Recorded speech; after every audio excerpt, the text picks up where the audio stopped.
So the question is from GATE 2017। कई student ऐसे भी होंगे जो फर्स्ट टाइम गेट एग्जाम देने वाले हैं। तो हर क्वेश्चन को हम बिल्कुल बेसिक से सॉल्व करेंगे और इस क्वेश्चन को सॉल्व करने के बाद आपके लिए एक टास्क भी रहेंगे। ये क्वेश्चन आपको सॉल्व करना पड़ेगा जो कि जिस क्वेश्चन को हम सॉल्व करने वाले हैं बिल्कुल उसी कॉन्सेप्ट पे बेस्ड रहेगा। और कमेंट बॉक्स में आपको ये बताना है कि इस प्रॉब्लम का आंसर क्या होगा। तो लेफ्ट वाली प्रॉब्लम को हम सॉल्व करते हैं, राइट वाली प्रॉब्लम को आप सॉल्व करना। तो जैसा कि ये सी प्रोग्राम है तो हमको इसको टॉप टू बॉटम सॉल्व करना है। यदि मैं टॉप मोस्ट में देखूं तो फर्स्ट लाइन में हेडर फाइल है, सेकेंड लाइन में मेन फंक्शन है। हमारा काम शुरू होता है थर्ड लाइन से। थर्ड लाइन में दिया गया है int m equal to 10। Okay, int int यहां पर क्या है? एक डेटा टाइप। अगर आपको डेटा टाइप के बारे में नहीं पता तो पहले आप डेटा टाइप के बारे में थोड़ा पढ़ लीजिए। हम थोड़ा देख लेते हैं डेटा टाइप के बारे में। जैसे कि हम लोग यहाँ पर देखें कुछ एग्जांपल्स डेटा टाइप यहाँ पे दिए गए हैं, जैसे इंट फॉर द इंटीजर या फ्लोट है, डबल डेटा टाइप है, कैरेक्टर है, बूल है। These are some of the examples of data type. तो हमें क्या दिया गया है? Int m equal to 10। इसका मीनिंग ये है कि यहाँ पर एक एम नाम का वेरिएबल बनेगा जिसमें रखा गया है 10। अब यदि हम सेकेंड लाइन को देखें, इंट एन एंड n1, इस लाइन का मीनिंग है कि यहाँ पर दो वेरिएबल बनेंगे। एक n नाम का वेरिएबल बनेगा और दूसरा n1 नाम का वेरिएबल बनेगा।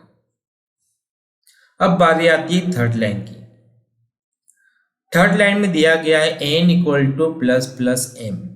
बहुत इंपॉर्टेंट चीज है ये, n equal to plus plus m. अब प्लस प्लस यहां पर है क्या? एक्चुअली प्लस प्लस जो दिया गया है दो तरह के इंक्रीमेंट में काम आता है, एक प्री इंक्रीमेंट और एक पोस्ट इंक्रीमेंट।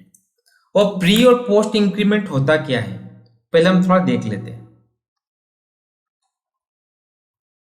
देखिए प्री इंक्रीमेंट में क्या होता है कि जो ऑपरेटर है डबल प्लस वो वेरिएबल के पहले यूज किया जाता है। तो प्री इंक्रीमेंट का मतलब होता है कि वेरिएबल में जो भी वैल्यू रखी है पहले उसका इंक्रीमेंट किया जाए, उसके बाद उस वैल्यू को यूज किया जाए। ये होता है प्री इंक्रीमेंट।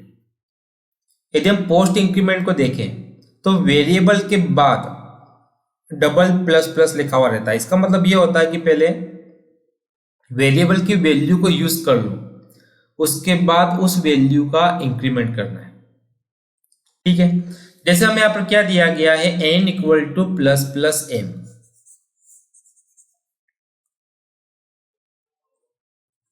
मीन्स m का प्री इंक्रीमेंट होगा पहले, तो m में जो भी रखा गया है उसको हमको 1 से इंक्रीमेंट करना है। तो m में कितना है? 10। पहले हमने m का 1 से इंक्रीमेंट कर दिया, 11 हो गया। अब इंक्रीमेंट करने के बाद हमको m को कॉपी करना है n के अंदर। तो n में कितनी वैल्यू आ गई?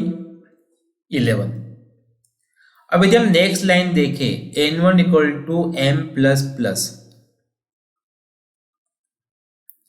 इसका मीनिंग ये है कि पहले हमें m की वैल्यू को n1 में कॉपी करना है, उसके बाद m का इंक्रीमेंट करना है। तो m में कितना रखा हुआ है? 11। हमने n1 में 11 पुट कर दिया। अब पोस्ट इंक्रीमेंट हो रहा है, m यूज होने के बाद m का इंक्रीमेंट करेंगे। m में कितना रखा हुआ है? m में 11 रखा हुआ है। ओके, तो हम 11 से m का इंक्रीमेंट कर देते हैं, वो हो जाएगा 12। अब next line n minus minus, तो इसका मीनिंग होता है n equal to n minus 1। ठीक है, अब n माइनस माइनस है, n equal to n minus 1। n में कितना दिया हुआ है? 11 माइनस 1, n में आ जाएगा 10।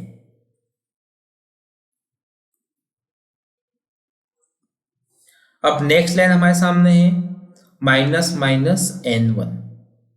ओके, तो इस लाइन का मतलब होता है same n1 equal to n1 minus 1। देखिए समझने वाली बात है, अगर मान लो प्लस प्लस एम हमारे पास होता ओनली प्लस प्लस एम, इसका मतलब होता m equal to m plus 1। अगर हमारे पास में होता एम प्लस प्लस, इसका मतलब है m equal to m plus 1। अगर माइनस है तो माइनस माइनस एम होगा तो m equal to m minus 1। Same चीज हम यहाँ पे यूज कर रहे हैं एन माइनस माइनस और माइनस माइनस एन 1 के साथ में। ये भी प्री और पोस्ट डिक्रीमेंट की है, जैसे इंक्रीमेंट होता है वैसे ही डिक्रीमेंट हमारे सामने है। तो माइनस माइनस एन 1 था हमारे पास, ठीक है। अगेन मैं रिपीट करता हूँ, माइनस माइनस एन 1, इसका मतलब n 1 equal to n 1 minus 1।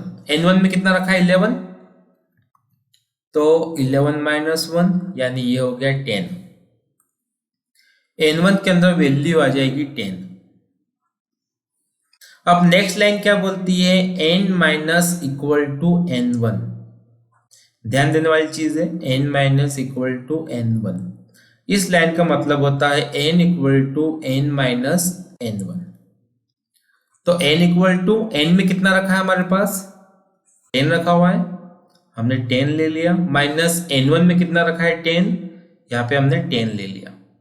तो 10 माइनस 10 ये हो गया 0, यानी n इक्वल टू 0, तो n के अंदर हम रख देते हैं 0। अब यदि हम नेक्स्ट लाइन को देखें तो प्रिंट स्टेटमेंट है, ये प्रिंट कर रही है n की वैल्यू को। n में कितना रखा हुआ है 0, तो यहाँ पे क्या प्रिंट हो जाएगा 0। Okay, the output of the program is, इसका आउटपुट आ जाएगा 0। अब इस सॉल्यूशन में आपको कहीं पे लग रहा हो कि कोई चीज आपके समझ में नहीं आई हो, जस्ट आप कमेंट बॉक्स में उस चीज को टाइप कर दीजिए। नेक्स्ट वीडियो में हम उस चीज को समझ लेंगे जहां पे आपकी प्रॉब्लम है। सो अब आपके लिए क्वेश्चन है जो भी हमने राइट साइड में पुट किया था, ओके, उस प्रॉब्लम को आपको सॉल्व करना है। वहां पर मैंने क्या किया था, जस्ट ये जो लाइन हमारे क्वेश्चन में है, इस लाइन को उठा के मैंने रख दिया था ऊपर, ठीक है। मैंने चेंजेस कहां पर किए, इस जगह पे, यहां मैंने चेंजेस किए। अब आपकी बारी है, आप इस प्रॉब्लम को सॉल्व कीजिए और बताइए कि इस प्रॉब्लम का आउटपुट क्या है, और जो भी आउटपुट आप कमेंट बॉक्स में लिख दीजिए। यदि आंसर सही आ गया डेट मीन्स आपको क्वेश्चन का सॉल्यूशन समझ में आ चुका है। सो हम मिलते हैं नेक्स्ट वीडियो में। अगली वीडियो में हम अगली प्रॉब्लम देखेंगे जो कि हमारे गेट एग्जाम के हिसाब से काफी इंपॉर्टेंट होंगी। Thank you.